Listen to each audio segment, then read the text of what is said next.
Hello, and welcome to the Mindful Coping Podcast, Amplifying Voices, where I feature various voices in the mental health community to create safe spaces of dialogue and growth. My name is Rhys Moon, and I'm a 16-year-old teenager from Southern California who was diagnosed with Tourette syndrome and OCD. And I founded Mindful Coping, a platform dedicated to providing free and accessible resources for teens with mental illness like me. You can check out my content on my Instagram page at Mindful Coping and my website, mindfulcoping.net. And today, I'm so thankful to be joined here with Erin from Mental Health Strong, dedicated to bring hope, resources, and support to marriages with mental health and addiction challenges. So without further ado, Erin, please give us a brief introduction about yourself. Yeah, so glad and thank you so much for having me, Reese, on this. And like I Mhm. said, before we start recording, I'm just super impressed with your passion of Oh, wanting to help your thank you so generation and much. the next generation in this Mhm. time. With the pandemic, mental illness and mental health is something that's really needed. And so to Mhm. have a voice that's reaching your age group is just super exciting. So thank you for having me. Thank you So, so like you much. said, my name is Erin Ramachandran, and I got into this kind of like you, where it impacted me personally and wanted to do something to help make a Mhm. change. So, Yeah. my husband was diagnosed with obsessive compulsive disorder, PTSD, depression, anxiety, and panic disorder over the last, we've been married now 13 years. So, he was diagnosed 13 years ago. Mhm. And we've been on this journey to learn about it, and it's affected our lives. And now we want to be able to help others in this space that not a lot of people talk about is, when you Mhm. have a mental health condition and it affects your relationships, what do you do? And how do Yeah. you have strong relationships, even though there's a condition? It's definitely possible. So we want to have those, provide those hope, resources, and support to give people the help that they Yes. need. Thank you so much. That work is so inspiring. And I don't know too much about the PTSD and panic disorder sides, but I could definitely, sympathize with OCD and a lot of my experiences that I've had with that. So Yeah. my next question is, how have you personally been managing your mental health during this quarantine? Absolutely. I think Mhm. all of us have been impacted by Mhm. the pandemic, whether you had to build new routines, whether the things that you love to do for self care are no longer available, whether the people that you enjoy seeing you can't get a physical hug from, maybe like you used to, or just, doing fun things or traveling.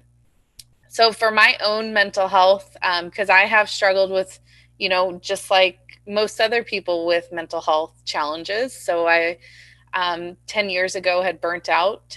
So I know what that's like, and I know what having panic attacks is like. And for my own mental health, some of the things that I've done in this season is I really had to build new routines. I had to figure out, okay, I used to do X, which doesn't work anymore. I used to swim every day, and now I can't do that because the pools are closed. And so I looked for new ways to care for my well being of starting to run or to walk. I'm trying to do walking 10,000 steps a day, which is what I'm doing right now, or just trying to do new fun things from a standpoint of cooking, trying new recipes or, experiencing different things. I will find that for me, being on the computer all the time um, is not helpful for my mental health. And so I have to get away from the devices. I have to get outside. Yeah. I have to breathe fresh air.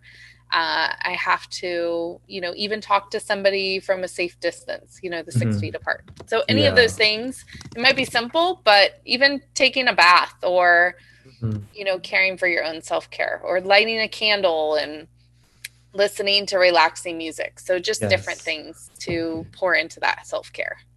Wonderful, wonderful. My next question is along those lines. Do you have any, specific tips that you'd like to share, maybe regarding like anxiety or those panic attacks that a lot of us, I'm sure, are facing today? Yeah, it's interesting. One of my loved ones is struggling with panic attacks right now. And I Hmm. was looking up, what to do. So for me, my attacks come when I'm trying to do too much, when I feel overwhelmed. And so Hmm. some of the things I need to do is I call it go back to the basics. When I'm struggling with stress or anxiety, go back to the basics means starting with eating, sleeping. For me, prayer is important. Going to work. So for you, it might be going to school. And then just trying to do one thing for my health or something that I enjoy doing. So going back to the basics, that means canceling all functions, canceling all extra stuff, so that I can just do the basics and let my body kind of heal from whatever it's feeling overwhelmed with. Yeah. Another thing that's been helpful is the meditation apps or mindfulness apps. There's a lot of free ones out there, with like Netflix, Headspace is now on there.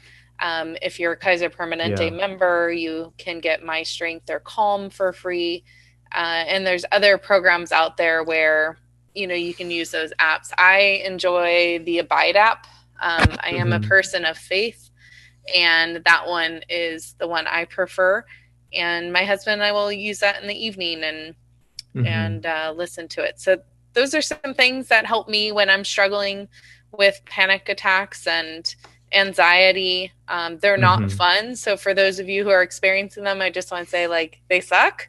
Yeah. And they're really hard to get through, but it doesn't have to be the life story. You can learn how to manage them and get them to a point where they don't impact you as much. Of course. I definitely agree with like being able to use those mindfulness apps. And I have used Headspace before, and just even if it's like 3 minutes or 5 minutes and just like, sitting down, putting away the homework assignment you're doing or whatever is making you stressed out, just taking that time to check back in with yourself and your body. Exactly. So the next question I have is, what specific areas of mental health interests or concerns you the most? What aspects concerns me the most? I would say I really am concerned about the next generation. I think that, stigma is reducing. And so what I mean by that is people are now talking about mental health, which is great, because before people wouldn't talk about it. But I'm concerned with that. Are we teaching people, which is great what you're doing, are we teaching people actually how to work through whatever they have and to not feel shameful about it and to accept one another? So I'm concerned with how some of the things that are happening in the world, and just, do people know how to process grief and trauma so that it doesn't impact them in a negative way? And how do we work through that? Because there's lots of losses going on. And then how do we make sure that, how do people really understand what truth is? Because truth is now being portrayed as relative, that everything is truthful. And I don't believe that. I think you actually can define what truth is. And we get a lot of persuasion by social media. And so I think it's important that each person learns, how do you identify what truth is? How do you research evidence? How do you not just post something because it impacts you, but how do you research that it's actually true first? And so we're not continuing to share things that are not truthful. So I think that's important, because that affects our mental health. A lot of times we feel anxiety because we're unsure about things or we're fearful about things, and understanding truth is helpful in that. I completely agree. And I think Instagram and social media is such a double-edged sword, and it has been used in my life and for so many amazing things, meeting new people, making podcasts like this, and being able to branch out. But also, I've seen on a lot of platforms like misinformation or misleading things that even have led people to make like self-diagnoses or really harmful things that can put you down a wrong train of thought. So when I was working with my parents and my mentor about mindful coping, they were like, hey, you need to make it clear that these are your experiences, but that's not the same for everyone. And what helps me might not help the next person, or might not help everyone else, but that's okay, because having that outlet. Exactly. So for sure. My next question is, what has your journey of mental health awareness and wellness been? It's a great question. I have to say that I was pretty ignorant about it until I was about 25, and that's when I got married. And like I said, my husband, we got married and just something didn't seem right. His struggle with OCD, we now realize he had as a child. It was undiagnosed for 27 years. Oh, wow. However, we didn't notice it before because it didn't become out of control until there was a traumatic incident that impacted his life. Mm-hmm. So that traumatic incident happened about a few months before we got married, so we didn't really know much about it. Then we got married, and I was like, what is this? And his cleaning got so bad where he was cleaning 12 to 16 hours a day, wow. which basically he wasn't functioning. Wasn't able to have relationships, wasn't able to work, wasn't really able to eat or sleep much. Mm-hmm. So just wasn't able to function. So that's really what started my journey of learning. I didn't know that I would be in this field. I didn't know that this would be a passion of mine to help others in relationships. But out of pain can come purpose, kind of like what you're doing. I'm sure there's been pain with your diagnoses. Of course. Yeah. But you're using it for purpose. And that's kind of the same journey we're on, is the pain that we've had. We want to use it for a purpose to help others. I think the other reason is it impacted my loved ones. So not only my husband, but, you know, my family members also were diagnosed with other mental health conditions. So one of my siblings has a bipolar disorder. And like I said, I've struggled with panic attacks and depression a little bit. So it's just something that I've learned about. And as you start to speak about it, people are like, yeah, me too, or my family too. And, you know, then when you look at the statistics, 1 in 5 of us will be diagnosed with a mental health condition each year, and 50% of us in our lifetime. And you know what? That's not scary. Think about physical illness. How many of us have a physical illness every year? And how many of us will have a physical illness in our lifetime? So it's the same thing. Just like we injure our heart or our cells, we injure our brains. And that's kind of what happens in these circumstances. So it's no one's fault. It's just a part of life, and we got to work through it. Yeah, I agree that there have definitely been, you know, ups and downs with my mental health as well. And when I'm experiencing one of those bad weeks, those bad days, and like recently I've had a lot of stress with, you know, final exams. So I saw a lot of heightened anxiety and stress.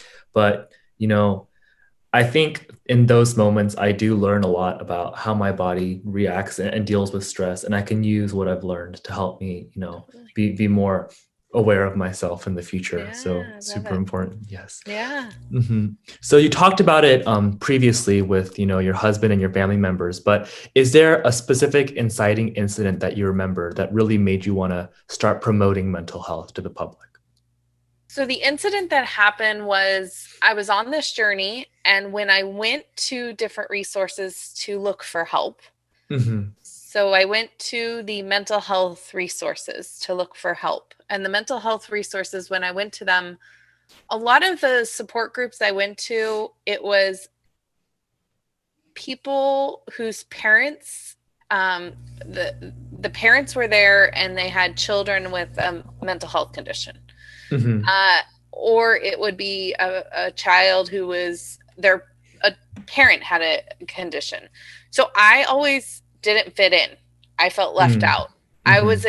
I'm like, but that doesn't work for me because I'm a spouse, or that doesn't work for me because he's an adult. And so I really couldn't get the help that I was looking for. And then when I went to the marriage resources, and this isn't applicable to your generation, but, you know, in the future, you'll want to get married, likely. And in the marriage resources is about meeting each other's needs. And when you're not doing well, you can't meet somebody else's needs. And so that wasn't really working. And so there really wasn't, when I Googled marriage and mental health, there was not a lot of resources out there. And then I figured, well, I guess I could write one. And perfect, for sure. Yeah, so I wrote a book, and it's won a couple awards, and we now have a virtual support group, and it's just people are really getting the help they need in this specific niche that not a lot of people are touching. And you're more likely to get divorced if there's a mental health condition in there. And so we're there to help relationships have hope, and to know you can have a beautiful marriage, but it's going to look a little bit different, and that's okay. And so how do you have the resources to do that? So I would say, when you go back to what's the one instance, it really was looking for resources and not finding any. And so then deciding, well, I guess I could help fill that gap. Yeah, kind of like you. amazing. Uh-huh. It's sort of, yeah, my journey too. And these days I've been thinking a lot about what it means to be, a musician with tics and OCD. And Yeah, I love to play the piano, and there are times where it has really significantly impacted that. So, thinking about, I'm currently brainstorming ways how I can, put resources out there, things that I've done to help myself continue doing my one of my favorite hobbies, which is to play the piano that's in my awesome. pastime. I Yes. love that. Thank you That's so awesome. much. So, as we all know, the pandemic has brought on a new slew of struggles. And are there any specific struggles that you've noticed or that you're going through right now? It can be personal or very general, but just, what have you seen that is different? So I think for me personally, I have seen that we're in the house a lot. Hmm. And when you have family members that are struggling and then you're struggling yourself, I think people are either figuring out and drawing closer to each other or they're probably Hmm. driving each other crazy. Yes. And it might be a little bit of both Hmm. because through that struggle, maybe you've learned new, different things. So I think for Yeah. us, there have been times where, Keith might be struggling or I might be struggling. And so just giving myself the break that I can actually, take a break for and go somewhere. And, there was a period in December where I actually went away for a few days because I just needed some time by myself to get away from kind of living with the stress of the day to day. Yeah. I think around me, what I'm seeing is people are having different coping mechanisms, and some of them are not healthy. So I think Hmm. everybody's feeling stressed, everybody's feeling uh, losses, everyone's feeling probably worried about the future, or most people are. And so then what do you do with that? Do you feel the emotions and just accept them? Do you do positive or healthy coping mechanisms or negative coping mechanisms? And a lot of times, what's easy or comfortable is not Hmm. necessarily the healthy thing to do, right? So Yeah. it might be easy to overeat, or it might be easy to use a substance or Hmm. to lash out at somebody, but that necessarily might not be the healthy thing, or to go Yeah. straight to social media and kind of numb yourself because you feel bored. So I Hmm. guess I think around us, we have to figure out and be aware of what choices are we making and how to figure out what is the healthy choice for us so that we can build those healthy habits regardless of if it's hard. Yeah, for sure. And that sort of perfectly segues into the next question, which is what steps are you taking to put yourself and others on the path to mental wellness?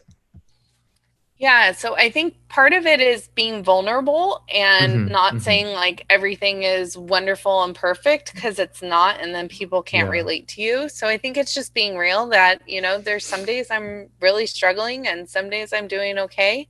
Uh-huh. And then with the realizing where you're at, then saying, okay, but this is what I'm doing about it. It might be that I'm Of course. journaling or doing a mindfulness app like we talked about, or maybe it's talking with a friend or saying a prayer or Hmm. reading.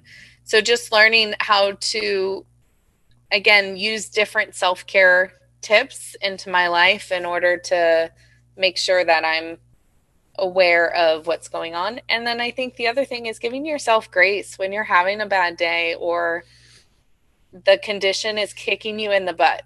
Hmm. To just say, yep, that was a bad day. But you know what? There's still hope tomorrow.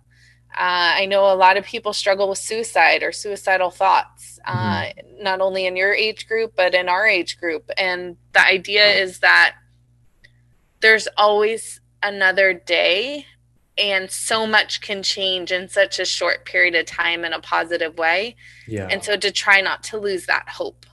So Hmm. that would be an encouraging thing that if someone's struggling with, should I even live another day? To just reach out and get the help needed, because the answer is yes. You are here on this earth because you have a purpose in your life to fulfill, and you Hmm. got to figure out what that is and how you can bring positive change into other people's lives. That's why you're here. And that's why I'm here. And, for you, you figured out in this season of doing mindful coping, which is super amazing. Yeah. Thank And for you. me, it's mental health strong. And, In a different season, we might find something else where we might still be doing this. And for others on the phone, they may not know, but that's part of the discovery. So I encourage you, if you're feeling hopeless tonight or just not knowing if you should have another day, to just reach out and get that help you need. Yeah, for sure. I definitely agree with that. My next question is sort of related to your organization and how we can all help each other. What resources, especially free and accessible ones, in addition to your work with Mental Health Strong, would you share with our audience and our readers today? Yeah, that's great. So Mental Health Strong is a pretty new organization. The book came out in 2019, and then in 2020, it won a couple awards, and that's when we started the nonprofit paperwork to make it an actual organization. And then we just got the completion of the paperwork in December. So when you talk about, it's now an official nonprofit, and the resources we have right now are all free. So we've got a virtual support group that's monthly available on the first Tuesday of every month. And that's for if someone is in a committed relationship. We mostly are focusing on marriage, but if someone's in a very long committed relationship and you're in the role where your loved one has the mental health condition, so someone in my type of role, then that support group's there for them. We also have resources on the website. Keith, my husband, did a wonderful job building the website, and the website has all of the resources that are in our book that won the awards. So those are all out there for free. There's over 50 resources that we recommend. We also have YouTube videos and guest speaking podcast recordings just like this that are all out there. So lots of resources that are available, all for free. And then this year in 2021, what we're trying to focus on is building a podcast for when you're in a relationship or married and you have a mental health condition. So that would be the person in Keith's role. And he's going to start building a podcast for that. And then we're looking to do webinars also as a couple. So lots of resources just to focus on this audience that there really isn't a lot out there.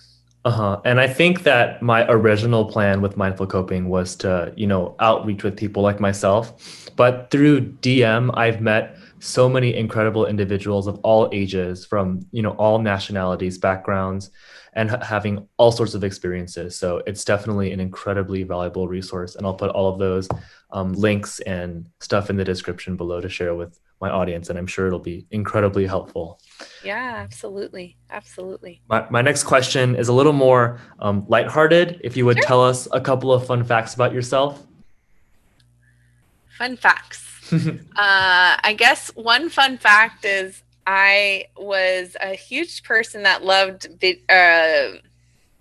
game shows on TV. And I've actually been on Wheel of Fortune and Supermarket Sweep. That one's a little bit older. You may not know about that one, but Wheel of Fortune. So that's a fun fact about me. I have traveled to many countries around the world, including India and Thailand and Europe. I love to travel, Australia, New Zealand. So that's a fun fact about me. And I've been skydiving. That's kind of unique. Skydiving. That's really interesting. Yes. Was it scary? Super scary. I was the one who organized the event. And then when I was up there with my two friends I organized it with, I was like, I can't do this. Yes, I could definitely imagine that.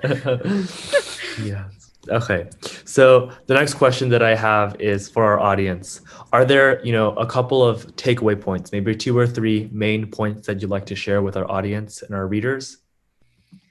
The first thing is, if you have a mental health condition, to not have shame about it, just like you wouldn't have shame about if you had cancer or diabetes. And the second thing is to get the help you need and to know that your life is valuable and you can have relationships and you can have a beautiful life. And I think for the audience of those who love someone with a mental health condition, I want to encourage you that to get the help that you need to be able to do the right steps and learn the growing things that you need to do in order to have a healthy relationship with the other person. So I think the main thing is just that awareness to not to have shame and to get the help that you need, and then to use that help to help others. I Yeah, think that's the I best way. completely agree. In middle school, I dealt with, people teasing me or making Mm, disparaging comments, which really hurt, yeah. my confidence and stuff. But right now, I'm so thankful to have found such a strong support group and incredibly supportive and accepting group of friends who, don't treat me any differently than we do to one another. And sort of, I feel like luckily, because of the information that's being spread on social media, et cetera, we're seeing a decrease in that stigma, which I'm so thankful for. And I'm, glad to be part of that. And I'm super excited for what's in store, maybe a society where it doesn't matter, right? You don't have to be made fun of course, but we all understand each other and are moving towards acceptance and love. Yeah, and what I would say is like we need to be aware of the words that we say and Yes. be aware of what it feels like to be hurt. And we've all been hurt, and why would we ever do that? Just because someone is Yeah. different, because we're all different. Everybody's different in Yes. some sort of way. And yeah, to love and accept one another. I mean, Hmm. what else should we be doing? So, Yes. like I said, I am super impressed and inspired with the work that you're doing, Oh, Rhys. thank you And so much. I just want to encourage you to continue to do this and continue to be a Hmm. voice. And Thank that you. sometimes God uses our weakness in order to Hmm. show his strength. And, Yeah. if we didn't have these struggles in our relationship, we wouldn't be able to help people like we are. And same with Hmm. you. And so there's actually beauty in the pain in our I lives. completely agree. I completely agree. My last question Yeah. is, what would you like to promote, and how can we find more information about you, your organization, new updates about your work? Yeah, I think so. For information about Mental Health Strong, it's www.mentalhealthstrong.com. Hmm. And again, that's for hope, resources, and support for marriages with mental health and addiction challenges. So you Hmm. can go there for any information on that. If you know someone who this is applicable to you, there is a book on Amazon that's, again, Hmm. won a couple of awards. So it's highly recommended for that audience. And yeah, just looking forward to partnering and For continuing this sure. work. I think that we need an army of people that are going to Yes. be mental health advocates across all different areas. And we just need to team up and join together Hmm. as we help each other because, almost everyone is impacted by this and there's a lot more resources needed. So, Yeah, for sure. And I'll put all of the things we talked about today in the description box and, on Instagram captions.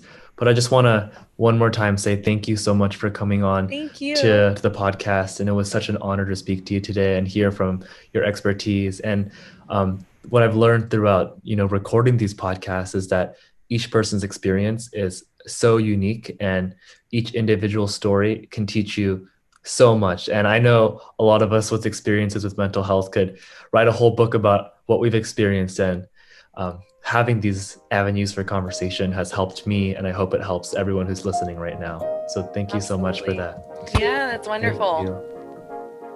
you. Isn't it funny? We came to that. I thought I won you over, but you were holding back. Isn't it funny? You could not care less. How you took those words back, now I'm just a mess. I'm running away from escaping dreams of yesterday. Convincing me this cannot be. Trying to find another way. Yeah, I think my head always knew it, but I didn't tell my heart. Let go, I couldn't do it.